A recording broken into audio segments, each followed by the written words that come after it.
stood in the barren land of sin and shame, and nothing satisfying there I found. But to the blessed cross of Christ one day I came, where springs of living water did abound. Drinking at the springs of living water, and now my soul is satisfied.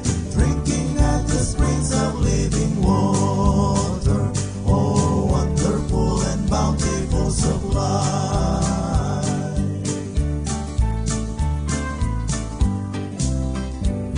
How sweet the living water from the hills of God. It makes me glad and happy all the way. Now glory, grace, and blessing mark the path I trod. I'm shouting hallelujah every day. Drinking at the springs of living water, and now my soul is satisfied. Drinking at the springs of living water, oh wonderful and bountiful supply.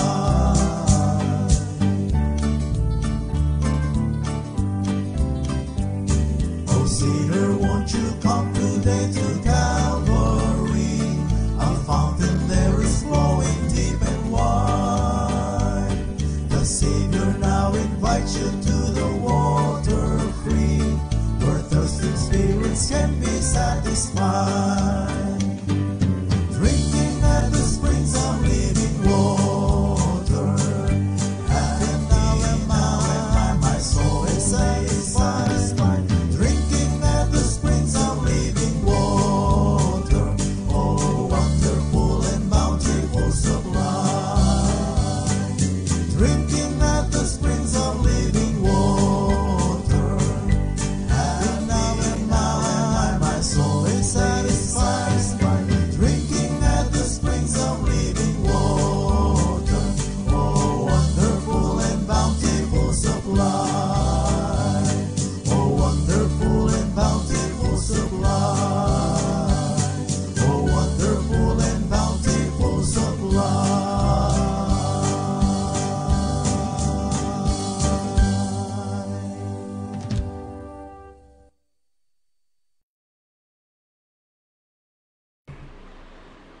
Magandang gabi po sa bawat isa. Muli po, pinupuri natin ang ating Panginoon sa kanyang kadakilaan. Nais ko po kayong muling i-welcome sa ating pong Feasting on the Divine Verses online ministry. Sa ating pong mga matatapat na sumusubaybay sa ministeryong ito at sa bawat isa na nakikipagtulungan upang mapalaganap po ang salita ng Diyos sa pamamagitan po ng ministeryong ito. Maraming salamat po sa inyo. At ngayong gabing ito, sa ating pong magiging pagsisimula, nais po nating batiin ang ating pong mga birthday celebrants. Isang napakagandang pagkakataon upang ipadama po natin sa mga celebrants na tayo po ay nakikigalak sa kanila. At ang ating pong karagdagang taon ay masasabi po nating kapahayagan ng katapatan po ng Panginoon. So nais po nating batiin ngayong gabing ito si Ma'am Babes Darlucio. Ito po ang butihing asawa po ni Pastor Carlos Darlucio. Ikino-consider po namin na talagang napakatalik na kaibigan. So happy birthday po Ma'am Babes, at naway lalo kayong pagpalain ng Panginoon. Nais rin po nating batiin ang ating pong mga kapwa-pastor, mga kamanggagawa. Una na po ang missionary to Thailand. Walang iba kundi po si Pastor Ronald Goodlay, ang ating pong isa sa matalik ding kaibigan. Pastor Ronald Goodlay, happy birthday po. And we would like to greet also Pastor Brandon Brown. Praise the Lord for another year that the Lord has given you. And we would like to greet also Pastor Jacinto Nas. Ito po'y kaibigan din po natin. Nagpapasalamat tayo sa Panginoon sapagkat marami po tayong mga kamanggagawa na ngayon po'y nagse-celebrate ng kanilang birthday. So again, Pastor Jacinto Nas, happy birthday. And Pastor Timothy James Villarin, my friend, happy birthday sa iyo. Naway patuloy ka pang gamitin ng Panginoon. And I really appreciate your faithfulness and your zealousness in the ministry. Kaya nagkakaintindihan tayo. Thank you so much sa buhay mo sa Panginoon, Pastor Timothy James Villarin. We would like to greet also Brother J.R. Gulimlim. Happy birthday, Brother J.R. At nawa, tuluyan ng gumaling si Sister Nopa at patuloy na ingatan ng Panginoon ang inyong pamilya. Birthday din po ng kaibigang matalik ng aking anak, si Kiana Campos. Happy birthday, Kiana anak, at naway lalo kang pagpalain ng Panginoon. Ganon din po, nais nating batiin si tatay or Kuya Pentel Milan. So happy birthday po, Daddy. Salamat sa Panginoon sapagkat kayo po ay talagang encouragement at blessing po sa amin. And of course, last but not the least, hindi po, dalawa pa po sila. Si Joy De Castro. Happy birthday, Joy De Castro. At si Juniperus Reyes. Happy birthday. So, yan po ang mga birthday celebrants po natin. And shout out po, blessed wedding anniversary kay Kuya Bong at Sister Emmy ng New Zealand. Blessed anniversary po. So, yan po ang pagbati natin sa ating pong mga celebrants. At shout out po para kay Mikmik, di ba? At sa kanyang mga kasamahan.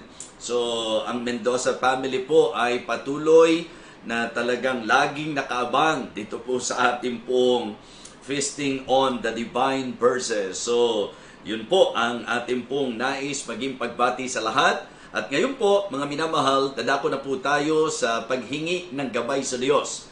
Let us all pray for the Lord's guidance at naway pagpalain po niya ang ating pong magiging pagsasalo-salo. So, medyo sumesentro po tayo sa napakahalagang paksa po ng Bible, and this is about salvation. And I know na gagamiting patuloy ng Panginoon ang mga messages na ito upang patuloy po na maabot ang ating pong mga mahal sa buhay, mga kaibigan at mga kakilala na iniimbitahan na makisama po sa atin. Let us pray. Dakilang Diyos, aming Ama, kami po ay nagpapasalamat at nagpupuri sa iyo sapagkat tunay na napakalaking blessing na kami po ay malayang nakapag-aaral ng iyong banal na salita. Dakilang Diyos, dalangin ko po ang iyong patnubay sa amin, dalangin ko po ang iyong pagpapala sa amin, at dalangin ko rin po ang iyong makapangyarihang pagkilos sa amin pong magiging muling pakikinig ngayong gabing ito. O Diyos, pakalinisin mo po ang aming mga puso. Patawarin mo po kami sa aming mga kasalanan. At nawa, dakilang Diyos, kami po'y makikinig ng walang anumang hadlang, dakilang Diyos. O ma-overcome po namin ang lahat ng mga hadlang. Panginoon, inilalapit ko po sa iyo ang patuloy na kalakasan po ng mahal kong nanay, si Nang Charing Panginoon. May you continue to strengthen her. Thank you po sa good health na binibigay mo sa kanya. At ang hiling ko po ay ang patuloy na pag-iingat mo sa kanila. Kasama po ang aking buong pamilya sa lugar po ng Valenzuela. Dakilang Diyos, hiling din po namin ang patuloy na kalakasan po at maayos na kalusugan ni Bishop Bonard Sandaya at maging ni Ma'am Linda Panginoon. Kasama na rin po ang buong pamilya na inilalapit po namin sa iyo, napakaingatan mo, O Diyos. Panginoon, kami po ay nagpapasalamat sapagkat meron kaming Diyos na mapangahawakan sa lahat ng aming mga kahilingan. Pwede po naming lapitan sa trono ng biyaya at ng kahabagan upang kami po'y magtamo ng paglingap. Kaya dakilang Diyos, inilalapit din po namin sa iyong patuloy, si Ninang Maribik, na nawa, alisin mo na po ang pain na kanyang nararamdaman, at nawa, ma-workout na po ang kanyang kondo at gayon din naman ang pag-accomplish mo po ng mga pinansyal niyang pangangailangan. Sa iyo po kami nagtitiwala, aming Amang Diyos. Panginoon, inilalapit po namin sa iyo ang patuloy na kalakasan po ng aming pong kamanggagawa, Pastor Rick Bernardo. May you touch his body, O God, and please strengthen him. Gamitin mo pa po siya sa mabungang kaparaanan at salamat po sa kanyang buhay at sa kanyang buong pamilya na nagpapagamit sa iyo. Hiling po namin, dakilang Diyos, na ikaw rin po ang patuloy na magpagaling kay Sister Pia Agasang Panginoon. Ikaw po ang patuloy na magbigay ng encouragement sa kanya at naway maging patotoo rin po ng iyong kadakilaan ang kanyang kalagayan ngayon. Sa iyo ko po'y pinagkakatiwala ang pag-iingat sa kanya at ang biyayang sapat upang pakayanan po niya ang laban na ito. Ganon din po, dakilang Diyos, ang aming pagsamo patuloy para kay Sister Alma, kay Ma'am Alma Cadena. Thank you for her testimony, and we pray, O Father, that will continue to strengthen her and to help her, O God, na makayanan po niya ang pain, especially sa mga moment na kailangan po niyang dumaan sa chemotherapy. Lord, we pray also for your faithful provision sa lahat ng mga may karamdamang ito. Si Dr. Aline, patuloy po namin inilalapit sa iyo. Sa iyo po kami, Panginoon, nagtitiwala na ikaw ang siyang patuloy magpapagaling po sa kanya. Kay Sister Lori, dakilang Diyos, ipuin mo po ang kanilang mga katawan lupa at lahat ng mga may cancer, Panginoon. Ang Villa at ang Abaw family sa kanila pong negosyo, dakilang Diyos, na patuloy po nilang hinihiling na talagang pasaganain mo at pagpalain mo. Salamat din po sa kanilang buhay at sa kanila pong support para sa ministry.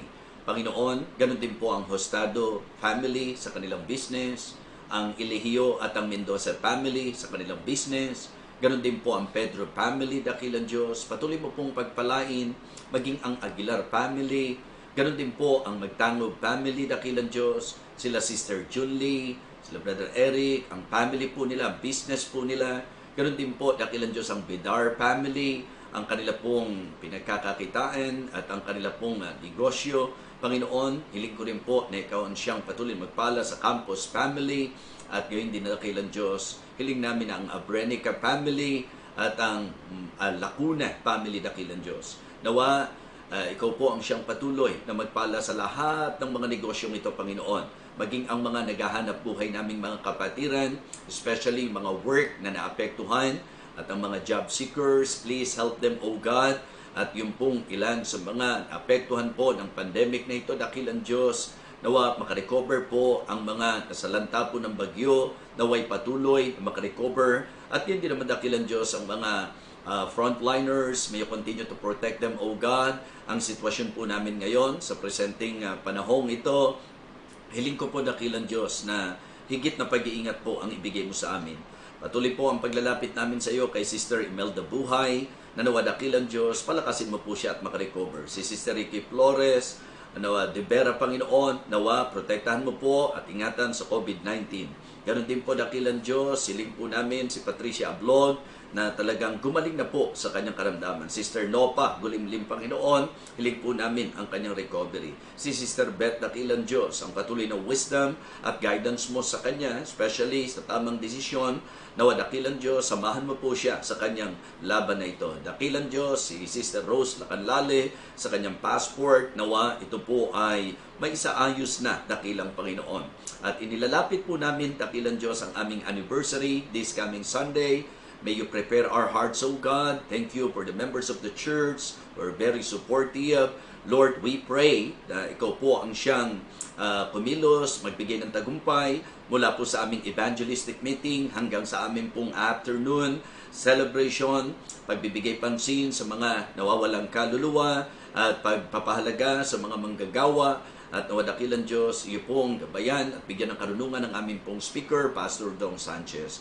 Lord, ganun din po, nilalapit namin sa iyo ang De La Peña at ang C family sa kanila pong business, na nawa ito po ay iyong patuloy na pagpalain at pasaganahin, Panginoon. Ganun din po si tatay at nanay, na nawa sila po'y lagi mong palakasin at nawa dakilan Diyos patuloy maging encouragement sa naging bunga ng ministeryong ito. Lord, dalangin ko rin po na ikaw po ang gumabay para po sa gawain po sa Canada, kay Pastor Enrizel Mariano, ganun din po si Pastor Chris Balino sa London, Pastor Nelson Cadena sa Paris, Pastor Genesis Permalo sa Italy, Pastor Robert Berba, Pastor Mark J. Loyola sa Japan, at ang mga kapatiran po sa Milan, Panginoon. Hiling ko po, dakilang Diyos, na ikaw po ang tumulong, especially sa kanilang mga sitwasyon. Alam mo po ang mga specific situations and even struggles and problems of the ministry abroad. Lord, we pray for your guidance and wisdom, and please maghari po ang Espiritu mo at hindi po ang pangmakasariling mga Espiritu, dakilang Diyos. Lord, thank you so much, and tonight we would like to again commit to you this Bible sharing. Help me, O Lord, and empower me, give me wisdom, and please use me as an instrument of your blessing to reach your people and to reach even the lost, Heavenly Father. We praise you, O God.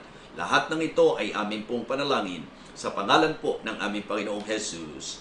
Amen Amen. Okay, so purihin po ang Panginoon at ngayong gabing ito, makinig po tayo ng tanging bilang bago po sa ating pong pag-aaral ng banal na salita ng Diyos.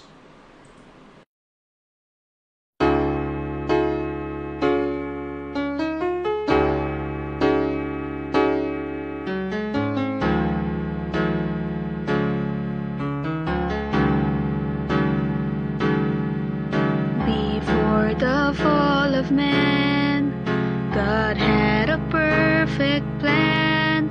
To fellowship with us was His desire. But Adam disobeyed, to sin became a slave. Now a perfect sacrifice would be required. An offering must be made, the sin debt must be paid, so God and man could reconciled be. So Jesus said, I'll go, because He loves me so. He shed His blood and paid sin's penalty.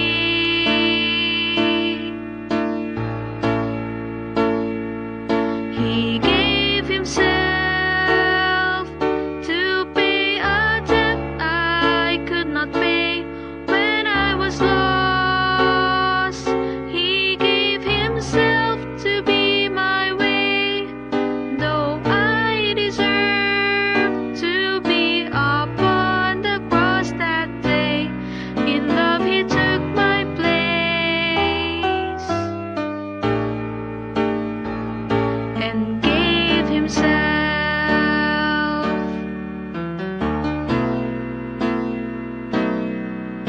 No greater love is known, no greater love is shown, than when one lays his life down for a friend. But Jesus died for me when I was His enemy. A love like this I cannot comprehend.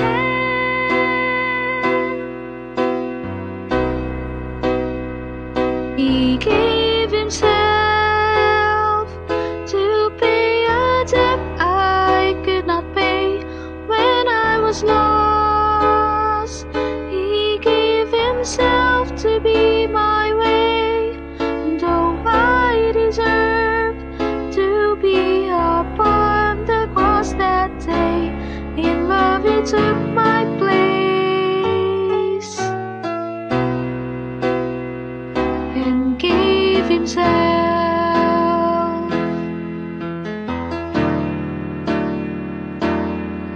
My nails were in His hand, my crowns of thorns He wore, my stripes were on His back, my heavy cross He bore. And when God turned His back, He turned it on my sin. Jesus won a victory that I could never win. He gave Himself to pay a debt I could not pay when I was lost. He gave Himself to be my way, though I deserve to be upon the cross that day. In love He took my place and gave Himself.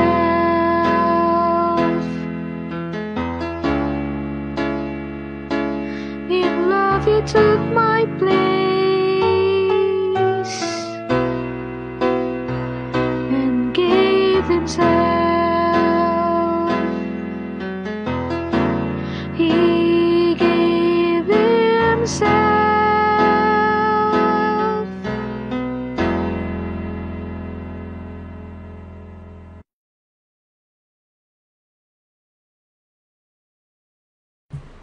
Thank you so much, si Stephanie, anak, sa napakagandang awit at napakagandang mensahe ng awit. Sana po ma-appreciate natin ang ginawa po ng ating Panginoon kung paanong ibinigay po niya ang kanyang sarili para po sa atin at para sa ating kaligtasan. So bago po ako magsimula, shout out muna po para sa aking magandang kapatid, si Aida Amikan. At ang kanyang pamilya, syempre si Masi, at si Kuya Andoy, ha? So, shout out para sa inyong pamilya. At shout out din po para kay Sister Queenie. Nakakatuwa, ang layo-layo mo, pero talagang laging bahagi ka ng mga gawain dito. And thank you for being so supportive in our ministry. Pagpalain ka ng Panginoon at mag-ingat ka at maging yung mga kapatiran po natin na nasa abroad. So, ingat po kayong lahat. At talagang kayo po ay aming ipinapanalangin sa Panginoon. Katulad po ni Ses, ganun din po si Brother Milbert, at sila Sunny, sila Jude, di ba? At ang ilan pa sa mga kapatiran po natin na nasa malayo. In fact, pati si Ate Adeline, patuloy po natin siyang inaalala sa Panginoon. Okay, this time, alam po na ready na po tayo at excited na po tayo para sa ating pong pag-aaralan ngayon.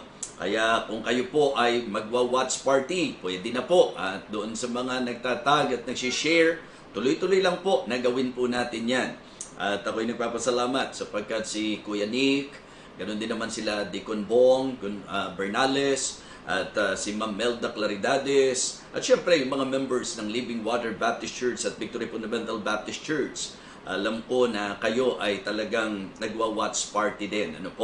So, at nagtatag din ng inyong mga kaibigan. Salamat din po kay Pastor Nelson Cadena sa pagmiministeryo po kahapon sa Living Water Baptist Church. Thank you so much. At sa nakakahamong testimony po ni Brother Ben at ni Ma'am Alma Cadena. Alright?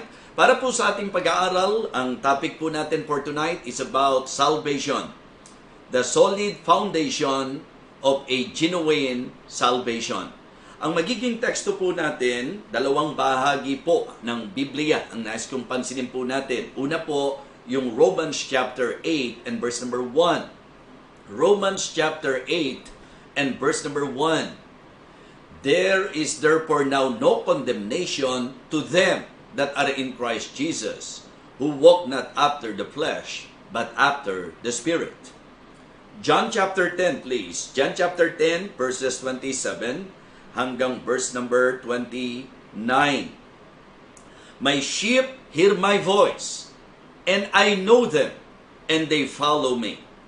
And I give unto them eternal life, and they shall never perish, neither shall any man pluck them out of my hand. My Father, which gave them me, is greater than all, and no man is able to pluck them out of my Father's hand. Ang ginagawa po nating pag-aaral ngayon ay ayon na rin po sa hiling ng ilan na talagang very eager na ang kanila pong mga mahal sa buhay at mga kaibigan na nais pong maabot ay matulungan. Kaya naman po ang inyong lingkod ay nagbibigay pansin na tumalakay po ng mga mensaheng katulad po nito. So, ating pong ipagkatiwala sa Diyos ang ating pong pangangaral ngayong gabing ito. Let us pray. Lord, thank you so much for your word. At ang panalangin po namin, muli mong gagamitin ang mensaheng ito upang kami, dakilang Diyos, ay lalong maliwanagan at ang amin pong mga nais maabot ay amin pong mailapit sa iyo, Panginoon. Nawa maging bukas ang kabuuan ng aming pagkatao sa pakikinig po ng iyong salita. At i-consider po namin ang authority ng banal na kasulatan. Thank you so much. I would like to commit to you myself, especially my preaching, O God. In Christ's most precious name, Amen. Amen. All right. So, ang ating pong tatalakayin is the solid foundation of a genuine salvation. So, ang una ko po na nais na gawing presentasyon sa ating pag-aaral ay yung pong genuine salvation. Bakit ko po ikinapit yung salitang genuine? Sapagkat katulad ng sinasabi ko po, maraming bagay po sa mundong ito ang masasabi po nating hindi tunay.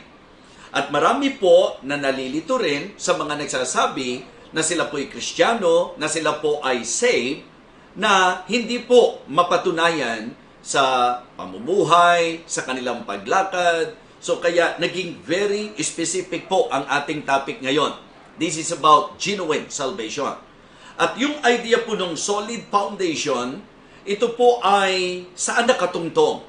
Ano po ang pinagbabatayan? Kumbaga po yung solid basis ng ating pong tinatawag na tunay na kaligtasan.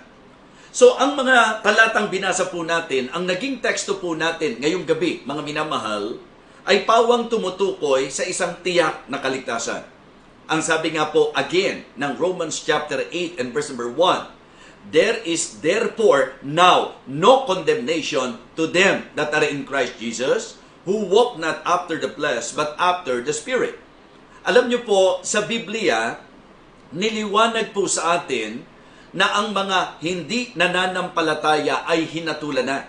Siguro po, makatutulong, nabuksan niyo po sa John chapter 3, ang inyo po mga Bible, kung meron po kayo, para kayo ay makasunod po sa akin. Sa John chapter 3 and verse number 18, ang sabi po, he that believeth on him is not condemned. But he that believeth not is condemned already, because he hath not believed in the name of the only begotten Son of God. You know, because of our sinful condition, because we are all sinners, tayo po ay nasa hatol ng Panginoon. And the only way for us na makaalis po tayo sa kahatulan ay ang kaligtasan. Kaya nga napakahalaga po na ang kaligtasan po ay dapat binibigyan talaga ng atensyon ng mga tao. Sapagkat ito po ang masasabi po nating concern ng ating Panginoon. Kung aangatan po natin ng John chapter 3 verse number 18, ito po yung nasa verse 16 and verse number 17. Ang sabi po, sa katotohanan, for God so loved the world that He gave His only begotten Son, that whosoever believeth in Him should not perish, but have everlasting life. At ipinaliwanag pa po na ang sabi po, the Lord Jesus Christ came, ang sabi po, isinugo siya rito, not to condemn the world, but that the world through Him might be saved. Yun po ang sabi ng verse number 17. Di po ba? For God sent not His Son into the world to condemn the world, but that the world through Him might believe. Because in verse number 18, ito po ang totoong kalagayan. He that believeth on Him is not condemned, but he that believeth not is condemned already, because he hath not believed in the name of the Son of God. So ako, lahat ng tao sa mundo, sabi ng Romans chapter 5 and verse number 12, wherefore as by one man sin entered into the world, and death by sin, so then death passed upon all men, for that all have sinned. So lumalabas po sa deklarasyon po mula kay Adam hanggang sa atin po, tayong lahat ay mga makasalanan, at dahil tayo po yung mga makasalanan, sa Romans chapter 6 and verse number 23, meron tayong pagbabayaran. At ang kabayaran po ng kasalanan ay ang kamatayan. At ang kamatayan po na itinuturo ng Biblia is not just referring to physical death, but to separation. Ibig sabihin po, yung pong pagkahiwalay, ito po yung kaparusahan. Yung pong eternal damnation in hell because of our sinful condition. So kaya, for the wages of sin is death, but the gift of God is eternal life through Jesus Christ our Lord.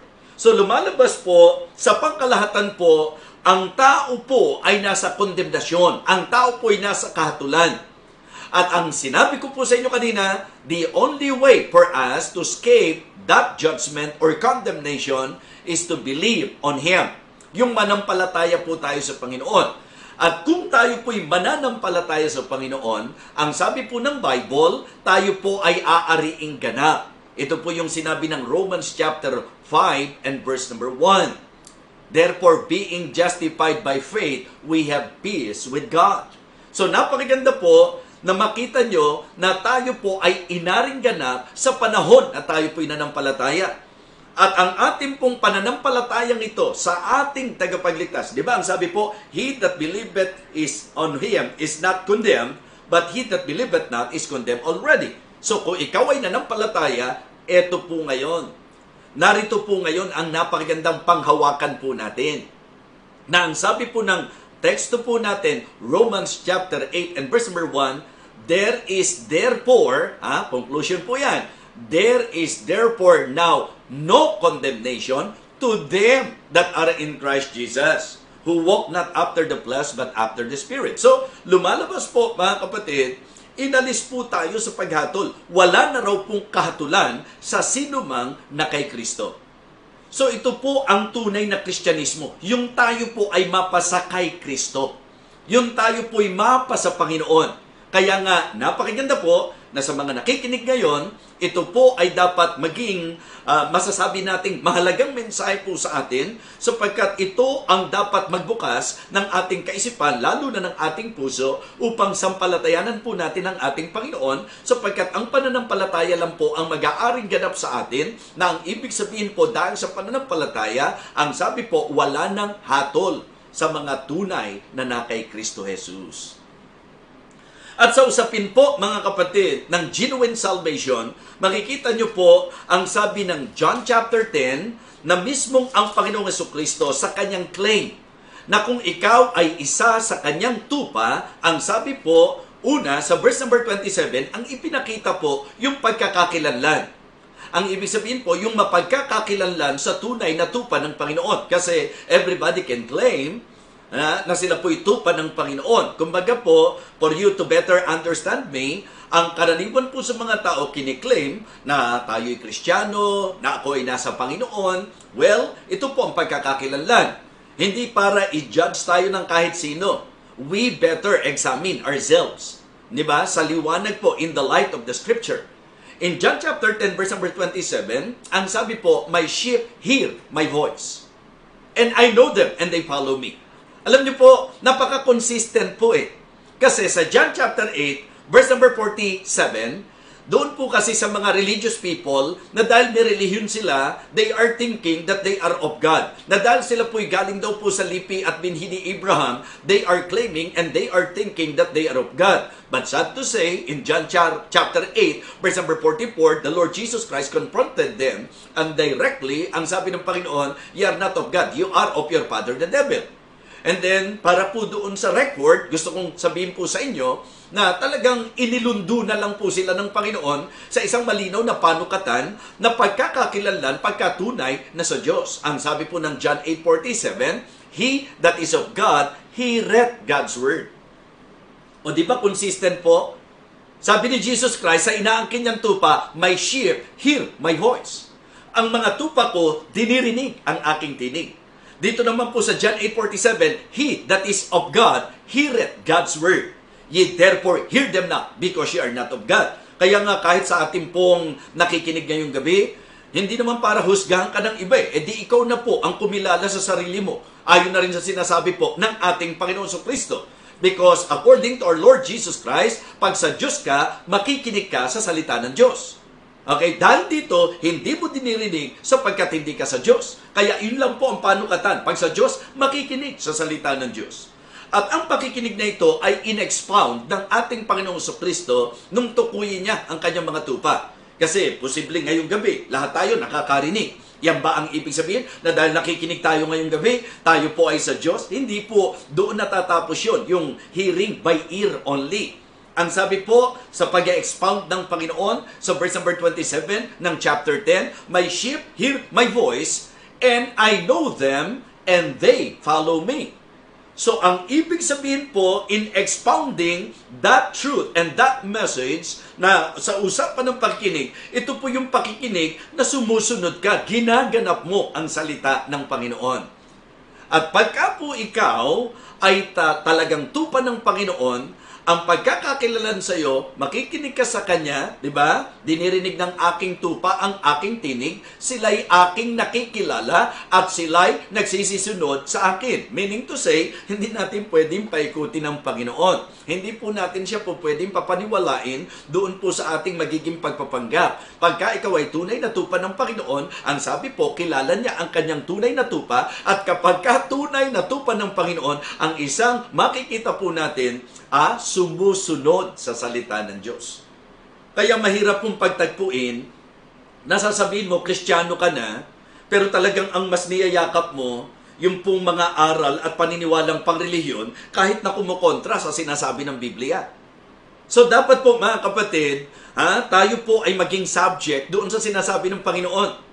It is very irreconcilable na i-claim po natin na tayo po ay sa Diyos, na ito po ang sinasabi ng kanyang salita, pero ikaw, sige, basta makikinig ako, basta Kristiyano ako, basta sa Panginoon ako, pero wag mong alisin sa akin yung mga pinaniniwalaan ko mula pa nung isilang ako sa paniniwala at kinagisnan ko sa turo ng aking relihiyon. Mga minamahal, kung ang relihiyon natin at ang salita ng Diyos ay magkasalungat, sino susundin mo? Kapag ka ang masinunod mo, relihiyoso ka lang. Pero kapag ka ang sinunod mo, salita ng Diyos, sa Diyos ka, Kristiyano kang tunay. So, ang ating pagiging Kristiyano ay sa pakikinig at pagsunod sa salita ng Diyos. Hindi po pwede na i-claim mong Christian ka dahil nakayakap ka, dahil deboto ka, dahil panatiko ka, dahil strictly sinusunod mo ang utos ng iyong relihiyong kinabibilangan. Relihiyoso ka, pero iba pa po yung Kristiyano ka. Relihiyoso ka, pero iba pa rin po yung godly ka. So, ang napakaganda po na ating pong hayaan ay ang malinaw na pagtuturo ng Diyos sa kanyang salita na magbubukas ng isip at puso po natin. Ang ganda-ganda po na tayo po ay talagang magkaroon ng pangahawakan doon sa salita niya mismo. Di ba? Hindi po ito yung husgahan natin, kundi mismong Panginoon. Ang sa Diyos ay nakikinig ng salita ng Diyos. Dahil dito, hindi nyo dinirinig sapagkat hindi kayo sa Diyos. At ang pagliliwanag po, ang tunay na sa Diyos, ang kanyang mga tupa. Dinirinig ng aking tupa ang aking tinig. Sila ay aking nakikilala sapagkat sila ay nagsisisunod sa akin. So yun po mga minamahal. Kaya napakaganda po na ito ay ating mabigyang pansin sa ating magiging pag-aaral ngayon. So concerning salvation, ang napakaganda po na unang makita natin, mga minamahal, at ma-appreciate po natin is the definite promise. The definite promise of salvation. Ang sabi po mga kapatid, there is therefore no condemnation to them that are in Christ Jesus. Sa John 10:28, ang sabi po, and I give unto them eternal life. Anong pangako? And they shall never perish, neither shall any man pluck them out of my hand. So mga kapatid, this is about the definite promise. Pag pinag-usapan ng kaligtasan, meron pong definidong pangako ang Panginoon. Wala nang paghatol sa sino mang na kay Kristo. And they shall never perish. Hindi na mapapahamak. Kaya kung sinasabi mo na Kristiyano ka, you better enjoy and appreciate the definite promise of God sa kaligtasan po na ipinagkaloob sa atin na ang sabi po, wala nang paghatol sa sinuman na kay Kristo at kailanman ay hindi na mapapahamak. And the definite promise of God is eternal life. Buhay na wala hanggan. Again, John 10:28. And I give unto them eternal life. Kaya nga sa mga kaibigan po natin, hindi ba minsan parang strange sa atin na makarinig tayo ng tao na sinasabi niyang ligtas na siya. At ang nakakalungkot pa dyan, pag kami nagkiklaim ng siya'y ligtas na, nayayabangan pa tayo. Ito po, ibinigay ko yung pagpapaliwanag. Sino po ba ang mayabang? Yung po bang tao na katulad ko, na inamin ko po, makasalanan ako, inamin ko po, wala akong kakayahan para iligtas ang sarili ko, inamin ko po na kahit anong pagsisikap ko, hindi ko kayang iligtas ang sarili ko, kayabangan po ba yun? Na dahil inaamin ko po na ako'y makasalanan, wala akong kakayahang iligtas ang sarili ko, ang ginawa ko po, nagpakababa po ako at kinilala ko, hindi ang magagawa ko, kundi ang ginawa ng Panginoong Jesucristo para sa akin. So, ang ginawa ko po, nanampalataya po ako sa ating Panginoong Jesucristo at sa kanyang ginawa para sa akin. So, at dahil dito, pinanghawakan ko po yung kanyang pangako na ako po'y may buhay na walang hanggan, na ako po'y hindi na mapapahamak, na ako po'y ligtas na. Mayabang po ba yung isang tao na humawak sa pangako ng Diyos? I-evaluate nyo lang po ho, alin po ba talaga at sino po ba talaga ang lalabas na mayabang? Yung po bang tao na katulad po ng inyong lingkod, na aminadong-aminado na makasalanan, hindi ko kayang iligtas ang sarili ko, kaya ang ginawa ko po, isinaisang tabi ko po yung aking sariling paraan at kinilala ko yung paraan na ginawa ng ating Panginoon Jesucristo, na sabi nga po nung kanta, He gave Himself, ibinigay po niya ang kanyang sarili, and then pinanghawakan ko at pinanampalatayanan ko yung kanyang pangakong kaligtasan. Yung po ba kayabangan?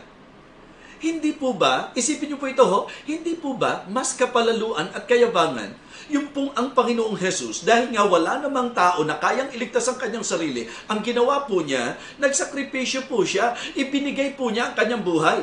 Ang Diyos Ama ibinigay ang kanyang bugtong na anak, sapagkat walang kakayahan ng tao. Pero narito po ang tao, si Jesus Christ, ibinuwis na ang kanyang buhay, itinigis na ang kanyang dugo, ginawa na po niya ang gawa para sa ikaliligtas ng tao. Pero narito po yung tao, tumatanggi po sa kanya at nagpipilit na magpapakabuti ako, susundin ko ang gagawa kami ng sarili naming paraan. Hindi po ba yun po yung medyo para sa akin po kataasan? Ang tanong ko po, yung mga ipinapangahas ba ng tao, mapangahawakan ba para sa kaligtasan? Hindi po. Because the only way para tayo po masave is no other than our Lord Jesus Christ. So why not humble yourself before God tonight and acknowledge that you cannot save yourself? That you need Jesus Christ. You need what Jesus Christ did on the cross of Calvary. So yun po ang pinakamagandang magagawa natin. So kaya kapag po pinag-usapan natin ang genuine salvation, meron pong definite promise. It is good na makita po natin the definite promise of salvation. Number 2, the dependable person. Diba? The dependable person. Ito po yung nagbigay. Ang sabi ni Jesus Christ sa ating teksto, and I give unto them eternal life. Sino po ang nagbigay? Si Jesus Christ. So dependable po ba siya? Yes. Our Lord Jesus Christ is very dependable. And they shall never perish. Sino nangako? Si Jesus Christ. Ano po ang dapat nating panghawakan tungkol sa kanyang pangako? Hindi po ito nagsisinungaling, mga kapatid. Yan po ang niliwanag po sa atin ng banal na kasulatan. Sinulat din po yan ni Apostol Pablo kay Tito. Ano po?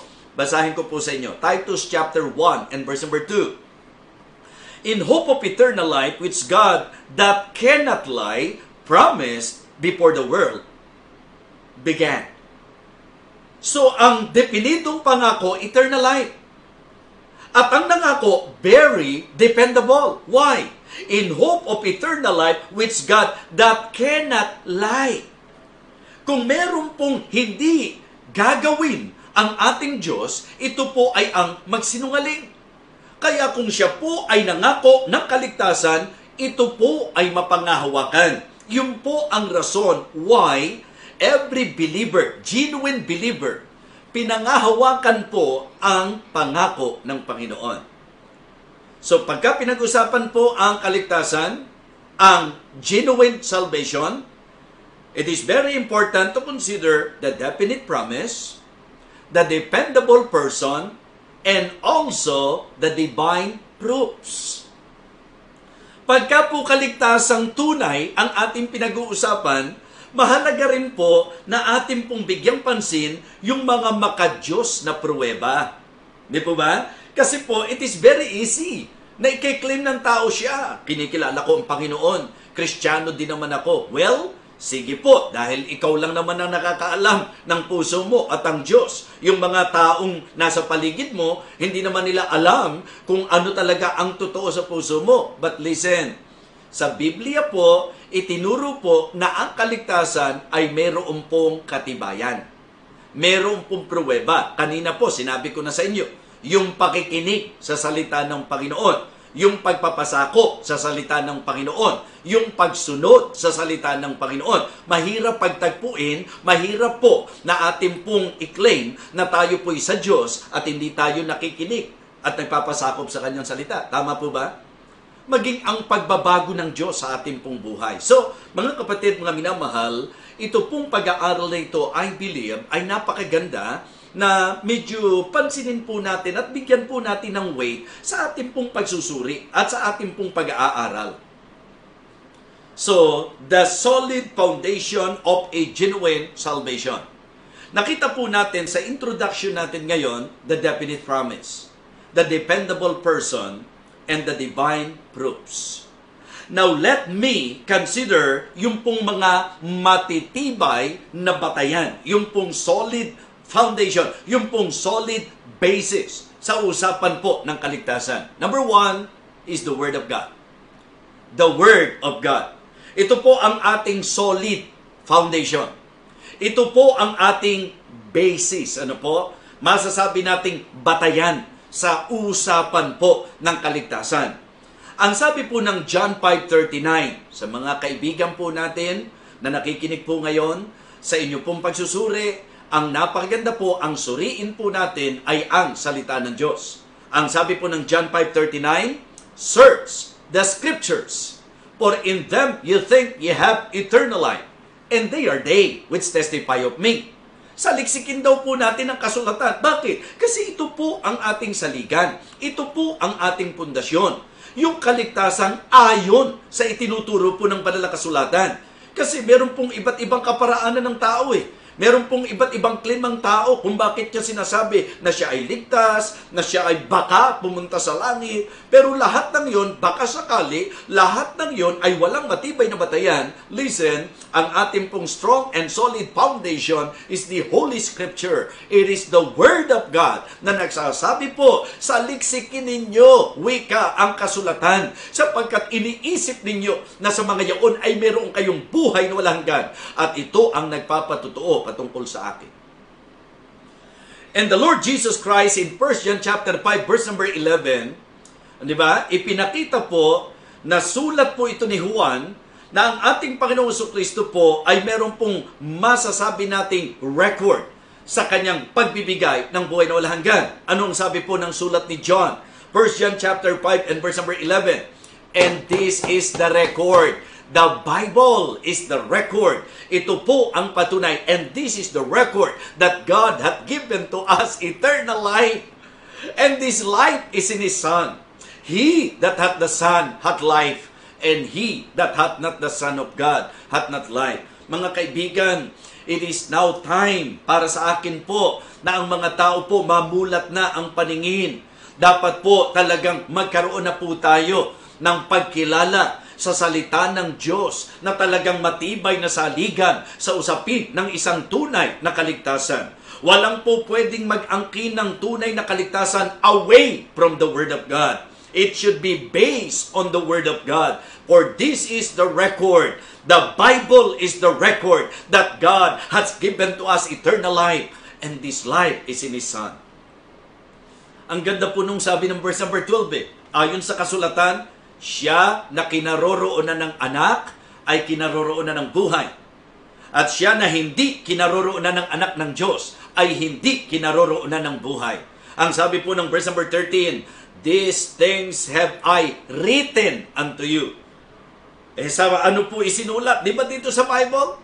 These things have I written unto you, that you believe on the name of the Son of God, that you may know that you have eternal life. That you may know, para malaman mo. Kaya huwag kang maniwala at huwag tayong padala sa mga tao na nagsasabi na hindi mo malalaman yan, hindi natin matitiyak yan. Habang buhay ang tao, hindi niya po pwedeng matiyak, hindi niya po pwedeng malaman. Huwag ho tayo sa tao maniwala. Dito po sa nakasulat tayo maniwala. These things have I written unto you, that you believe, manampalataya ka, that you believe on the name of the Son of God, that you may know that you have eternal life, and that you may believe on the name of the Son of God.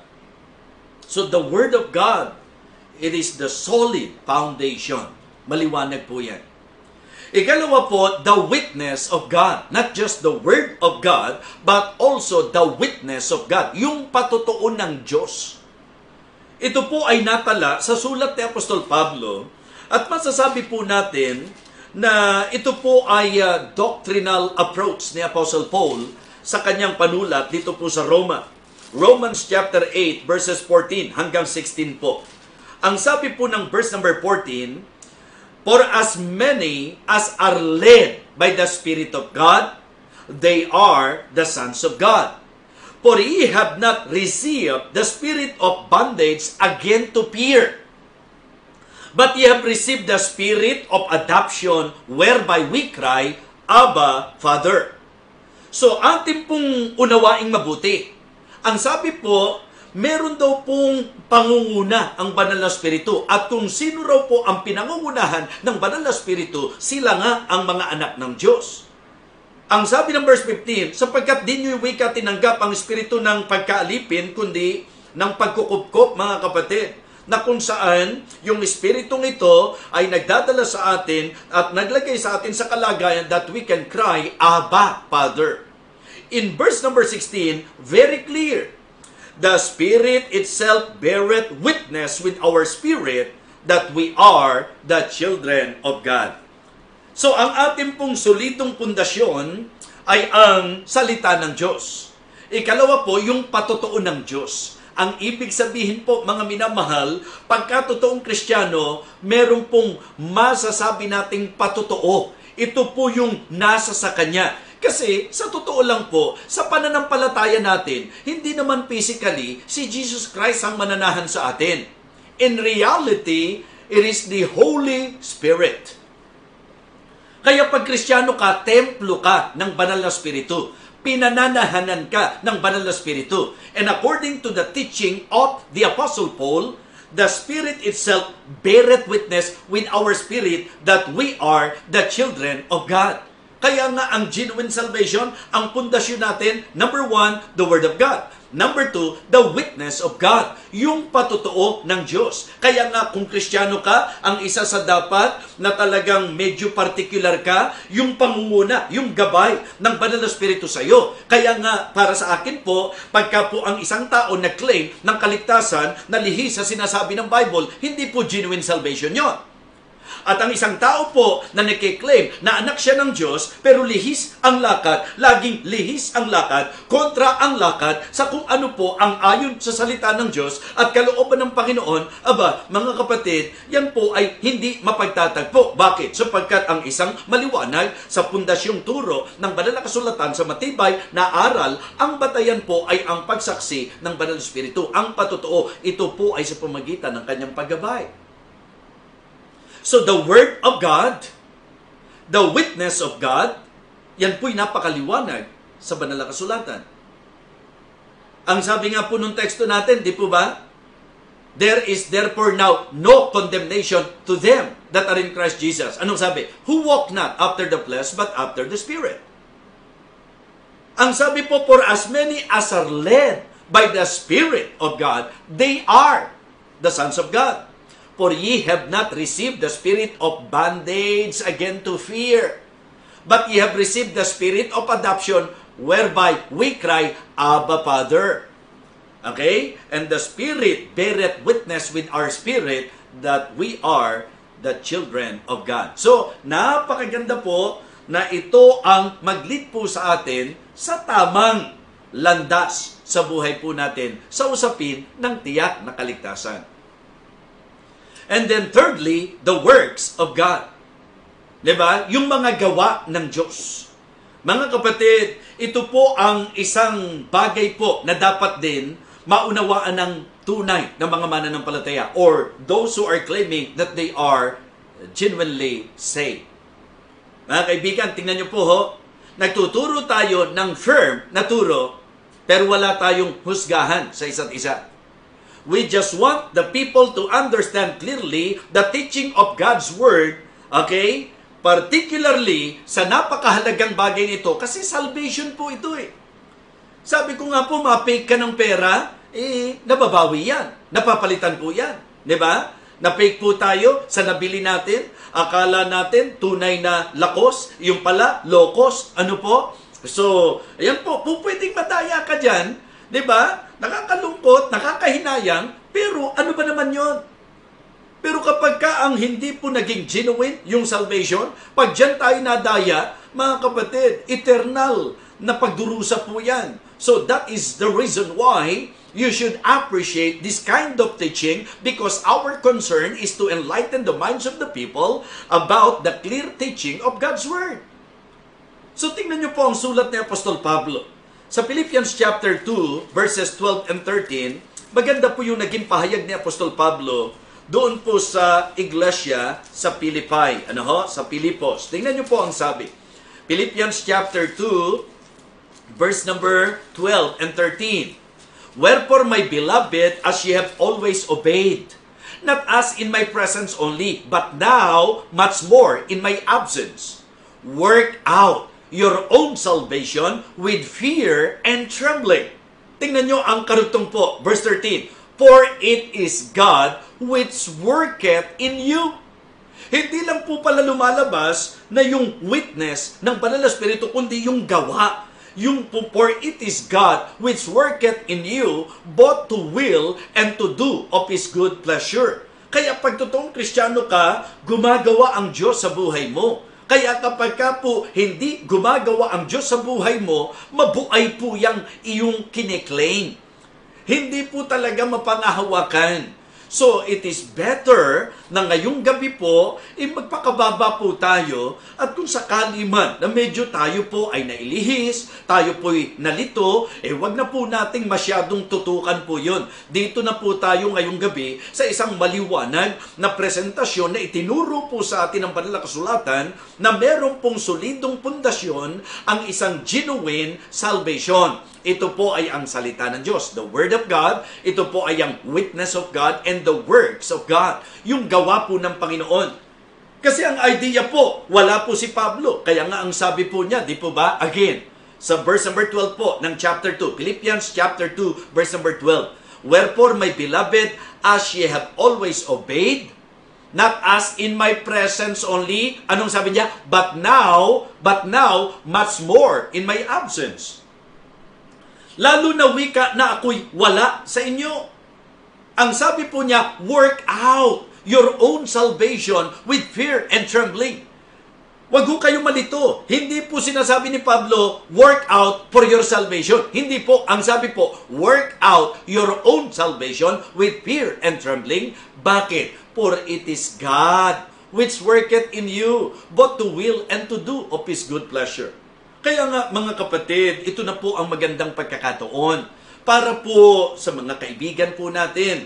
Ito pong aking pagmimensaheng ito ay pagbibigay din ng pagpapahalaga sa mga kapatiran po. Kaya nga sa mga nakasama po sa watch party, ng mga nag-lead ng watch party, alam niyo po, ang heart's desire nila talaga, maabot po kayo sa maliwanag na turo, hindi po nung nagtuturo, kundi ng salita ng Diyos.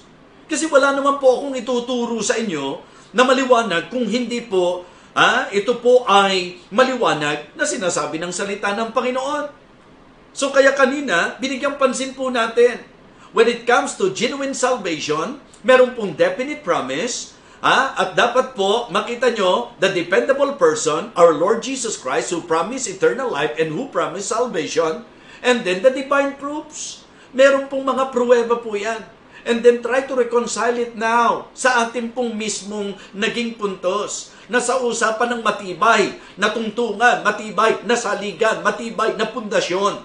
Ang matibay na pundasyon sa usapin ng salvation is the Word of God, the witness of God, and the works of God. Eksaktong-eksakto po mga talata. John 5:39, search the scriptures for in them you think you have eternal life, and they are they which testify of me.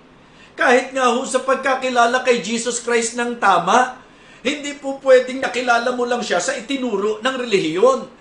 Ano-ano po ba ang naituro sa atin ng relihiyon patungkol sa Panginoong Jesucristo? May nagtuturo po na siya po'y namamatay taon-taon. May nagtuturo po na siya ay tao lamang. May nagtuturo po na Diyos siya pero maliit na Diyos. May nagtuturo po na po pwede nating makapantay po siya sa pamagitan ng ating pong zealousness at ng ating pong pagsisikhay. May mga nagtuturo po na katulad ng mga panahon ng ating Panginoong Jesucristo na siya raw po si Elias, siya raw po si John the Baptist, siya raw po si Jeremiah o one of the prophet. Pero ano po ang tama? Yung salita ng Diyos. Kaya nga nung sinabi ni Peter, sabi ng Panginoon, kayo, anong sabi niyo tungkol sa akin? Hindi pa sumagot si Peter Thou art the Christ, the Son of the living God. And after that, answer, ni Peter po, anong sabi ng Panginoon? Blessed art thou, Simon Bar-Jonah, for flesh and blood hath not revealed it unto thee, but by my Father which is in heaven. And I say also unto thee that thou art Peter, and upon this rock I will build my church, and the gates of hell shall not prevail against it. Ang aking pong concern ngayong gabi ay ang ating pong mapahalagahan po ang turo po ng salita ng Diyos na sa usapan po ng matibay na saligan, hindi po kung ano yung nakagisna natin, hindi po kung ano yung turo ng reliyong kinabibilangan natin, kundi kung ano po ang ayon sa salita ng Diyos. Because he that is of God, heareth God's word. My sheep hear my voice according to Jesus Christ. And I know them and they follow me. So kaya sana po ngayong gabi, isecure na po natin yung kaligtasan sa katotohanan. Yun naman ang dahilan kung bakit naparito ang ating Panginoon. Jesus Christ is offering salvation sa sino mang sa Kanya'y mananampalataya. Kaya po kapag ka ikaw ay nanampalataya, ang sabi ng Bible, he that believeth on Him is not condemned, but he that believeth not is condemned already. So the only way para tayo po ay maalis sa kondemnasyon, manampalataya sa Panginoon. Because, according to our text, pag ikaw ay totoong nanampalataya, ang sabi ng Bible, ikaw ay napas sa Panginoong Heso Kristo. And there is therefore now no condemnation to them that are in Christ Jesus. At napakatibay po ang sabi, and I give unto them eternal life, and they shall never perish, neither shall any man pluck them out of my hand. John 10:29, my Father which gave them me is greater than all, and no man is able to pluck them out of my Father's hand. Ngayong gabing ito, kaibigan, magmamatigas pa rin po ba tayo sa ating pangmakasariling paniniwala? Tayo po ba ay magiging sunod-sunuran pa rin po sa ating mga kinagisnan kahit nakita nating hindi ito umaayon sa sinabi ng banal na kasulatan? Alam niyo po, pag itong mensaheng ito ay binaliwala po natin, wala po tayong maidadahilan sa Diyos at masasabi sa Kanya na wala po kasing nagturo, wala po kasing nagpakita sa amin, wala po kasing nagsabi sa amin. Gusto ko pong malaman nyo na ginamit ng Panginoon ang feasting on the divine verses para ikaw na nakikinig ngayon, maliwanag mong mapakinggan ang mensaheng ito. Ang tanong, kaibigan, ikaw ba'y ligtas na? Ikaw ba ay nakatitiyak na kung ikaw ay bawian ng buhay, sa langit ka pupunta? Kung hindi po, hindi nakasalanan ito ng kahit sino. Kasalanan na ng tao kung pupunta siya sa impyerno. Why? Because Jesus Christ gave Himself. Ibinigay ng Panginoon ang Kanyang sarili. At ang sabi ng Bible, ang sino mang sa Kanya'y manampalataya ay huwag mapahamak, kundi magkaroon ng buhay na walang hanggan. Kung meron pong isa sa napakahalagang bagay na nangyari po sa buhay ng inyong lingkod, ito po ay ang naganap sa akin noong September 7, 1984. Ano pong naging kaganapan? Na bagamat ako po mula nung magising sa mundong ito ay may relihiyon na, binigyan ako ng Diyos ng pagkakataon na isang araw, maimulat po niya ang aking mata at ang aking pag-iisip na ang kaligtasan po ay regalo ng Diyos sa sinumang sa Kanya'y mananampalataya. Kaya kaibigan, salita ng Diyos ang ating pinag-aralan. Ito po ang inyong pinakikinggan. Sa ganang akin po, malaki ang maitutulong kung ngayong gabing ito, salita na ng Diyos ang gawin mong batayan sa buhay mo. Kung ikaw ay hindi paligtas, nais kitang anyayahan sa panalangin na kung saan ang pinakalaman ng panalangin ito, ito'y pagtawag sa Diyos, nakikilalanin natin na tayo po'y makasalanan, hihingi po tayo ng tawad sa Panginoon Diyos, ating pong pagsisisihan ng ating kasalanan at bubuksan ang ating puso upang siya po ay ating panampalatayanang totoo bilang ating tagapagligtas. Ano po ang pananampalatayanan po natin? Ang ating Panginoon at ang Kanyang gawa para sa ating kaligtasan. Ito lagi ko pong nililiwanag. Sa ikaliligtas ng tao, wala po tayong bahagi. Lahat po ay gawa ng Diyos. Kaya ang kaligtasan po, ang kalubusan nito, gawa ng Diyos. Ito po'y regalo ng Diyos sa sino mang mananampalataya. Kaya kung ikaw ngayong gabi, nagnanais na iyong makamit ang regalong kaligtasan ng Panginoon, manalangin ka ng tapat sa iyong puso na ang pinakalaman ng panalangin ito ay pananampalataya sa ating Panginoon Diyos. Pananampalataya na ipapahayag natin sa pag-amin sa Kanya na tayo'y makasalanan, paghingi ng tawad at ating pagtanggap sa Kanya bilang tagapagligtas. Ito ang tunay na pananampalataya. Kaibigan, kung kinikilos ka ng Banal na Espiritu, ngayong gabing ito, sumunod ka po sa panalangin ito ng tapat sa iyong puso. Diyos ang iyong tawagan sa aking magiging paggabay sa panalangin mo para sa iyong kaligtasan. Sumunod ka sa panalangin ito, kaibigan. Dakilang Diyos, maraming salamat po sa iyong salita.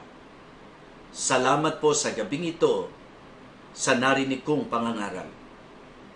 Dakilang Diyos, nais ko pong makamit ang regalo mong kaligtasan, ang buhay na walang hanggan. Inaamin ko po na ako'y makasalanan, na ako ay mapapahamak, at wala akong kakayahang iligtas ang aking sarili. O Diyos, patawarin mo po ako. Patawarin mo po ang aking mga kasalanan. Pakalinisin mo po ako, Panginoon. At ngayong gabing ito, binubuksan ko po ang aking puso. Tinatanggap kita. Buong pananampalataya, tinatanggap kita bilang aking tagapagligtas. Salamat po sa buhay na walang hanggan. Salamat po sa kaligtasan, sa tiyak na kaligtasan na ipinangako mo sa sino mang sayo'y mananampalataya. Buong puso, O Diyos, ako po'y nananampalataya sa iyo. Ikaw ang aking tagapagligtas. Salamat po sa buhay na walang hanggan. Salamat po sa kaligtasan. Salamat po sa karapatan na mapabilang sa iyong mga anak. Inaangkin ko po ang iyong pangako. Ito po ang aking panalangin. Sa pangalan po ng aking Panginoong Jesus. Amen. Amen. Kaibigan, kung tunay at tapat na ikaw ay nanampalataya sa Diyos ngayong gabing ito, nais kong malaman mo na lalong tunay at tapat ang pangako ng Diyos sa iyo. Muli, sinasabi ko na kung ikaw ay nanampalataya, ang ipinangako ng Diyos sa iyo, buhay na walang hanggan. At sa ating pong naging teksto ngayong gabi, wala ka na sa kahatulan. Hindi ka na mapapahamak. Nawa, panghawakan po natin ang pangako ng Diyos. At kung totoong kayo po'y naligtas, dapat po alagaan po natin ang ating espiritual na buhay. Tayo po'y mag-aral patuloy sa kanyang salita. At alam niyo po, ang ministeryong ito, wala po tayong ibang goal, kundi ang magsalo-salo sa salita ng Panginoon. Yan po ang ating feasting on the divine verses. Kaya nga, I hope and I pray na kayo po ay sadyang magpapatuloy sa bagay na ninanais ng Panginoon para sa tunay na naligtas. Muli po, magandang gabi po sa inyong lahat. Ito po ang inyong lingkod, Evangelist Fernando de Vega, na nananalangin na tayong lahat po, lalo na sa kalagayan ito, ay patuloy na ingatan at ibangon ng ating Panginoon. Manalangin po tayo para sa ating pagtatapos. Dakilang Diyos, lubos po ang aming pasasalamat sa napakagandang pagkakataon na pinagkaloob sa amin na makapagsalo-salo sa iyong salita. Lord, thank you for enlightening our minds. Thank you, Heavenly Father, lalo na po sa mga nagpasya na ikaw po ay panampalatayanan. Nawa dakilang Diyos, sila po ay magsilago sa kanilang buhay pananampalataya. At sa mga kapatiran po, nawa lalo po naming nadama ang kahalagahan na patuloy kaming mag-anyaya ng mga tao na makakarinig ng mensahe ng iyong pagliligtas. Muli po, Panginoon Diyos, ibinibigay namin sa iyo ang kapurihan, ang kalwalatian at ang kadakilaan. Ito po ang aming panalangin sa pangalan po ng aming Panginoong Jesus. Amen. Amen. So, maraming salamat po. God bless us all.